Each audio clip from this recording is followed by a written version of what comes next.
দীর্ঘ ২০ বছর পর ২১ জানুয়ারি সিলেট যাচ্ছেন বিএনপি চেয়ারম্যান তারেক রহমান। ১৭ বছরে নির্বাসিত জীবন শেষে স্বদেশ প্রত্যাবর্তনের পর ঢাকার বাইরে এটিই তার প্রথম সফর। হযরত শাহজালাল রহমতুল্লাহ আলাইহির মাজার জিয়ারতের মাধ্যমে শুরু করবে নির্বাচনী যাত্রা।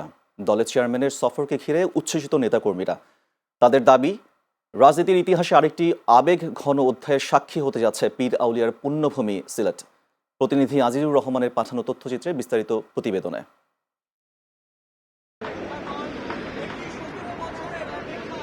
লন্ডনে ১৭ বছরের দীর্ঘ নির্বাসিত জীবনের অবসান ঘটিয়ে ২৫ ডিসেম্বর দেশে ফেরেন বিএনপির চেয়ারম্যান তারেক রহমান। রাজধানীর ৩০০ ফিটে ঐতিহাসিক গণসংবর্ধনায় নেতাকর্মী সহ সর্বস্তরের মানুষের শুভেচ্ছা আর ভালোবাসায় সিক্ত হলেন তিনি।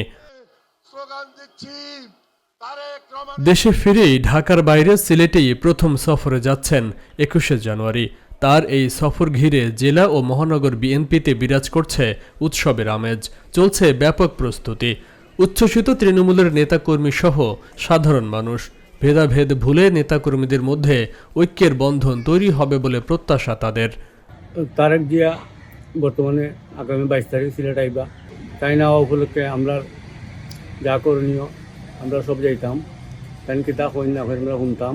আগামী ২২শে জানুয়ারি সিলেট আসছেন, সেজন্য আমাদের তৃণমূলে যে উৎসাহ উদ্দীপনার সৃষ্টি হয়েছে সেটি আসলে ভাষায় প্রকাশ করার মতো নয়। ২২শে জানুয়ারি হযরত শাহজালাল রহমতুল্লাহ আলাইহি এর মাজার জিয়ারত করে নির্বাচনী যাত্রা শুরু করবেন তারেক রহমান। ওই দিনই নগরীর আলিয়া মাদ্রাসা মাঠের জনসভায় প্রধান অতিথির বক্তব্য রাখবেন।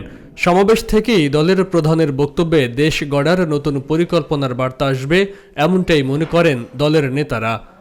আগামী ২২ জানুয়ারি ২০২৬ বিএনপির চেয়ারম্যান জনাব তারেক রহমান শাহজালাল শাহপুরান মাজার জিয়ারতের মধ্য দিয়ে এবং আলিয়া মাদ্রাসা মাঠের সমাবেশের মধ্য দিয়ে নির্বাচনী প্রচারণার আনুষ্ঠানিক কার্যক্রম শুরু করবেন এবং সাধারণ মানুষরা ওনার প্ল্যান শোনার জন্য অধিক আগ্রহে বসে আছে। আমাদের চেয়ারম্যান আশাটা আমাদের তৃণমূলের বিএনপির জন্য একটা মোরাল বুস্টার, একটা নৈতিক শক্তি। তিনি সেখানে এসে যে বিএনপি যে নির্বাচনে মানুষকে ফ্যামিলি কার্ড, ফার্মার্স কার্ড, তারপরে যে রাষ্ট্রীয় যে সুযোগ সুবিধাগুলো মানুষের দুর্বলে পৌঁছে দেওয়ার যে বিএনপির যে লক্ষ্য, বিএনপির যে চিন্তা ভাবনা, বিএনপির যে প্ল্যান, সেটি তিনি এখানে তুলে ধরবেন।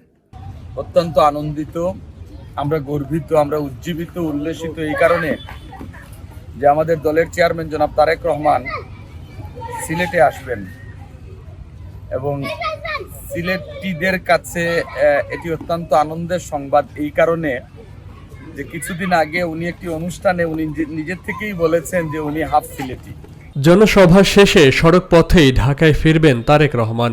ফেরার পথে বিভিন্ন জায়গায় নির্বাচনী সভায় বক্তব্য রাখার কথা রয়েছে তার। ১৯৯১ সাল থেকে হযরত শাহজালালের মাজার জিয়ারতের মাধ্যমে নির্বাচনী প্রচারণা শুরু করতেন বিএনপির প্রয়াত চেয়ারপারসন বেগম খালেদা জিয়া। এবার মমতাময়ী মায়ের সেই পথেই অনুসরণ করতে যাচ্ছেন Tarique Rahman. Faisal Mahmud, channel S news desk.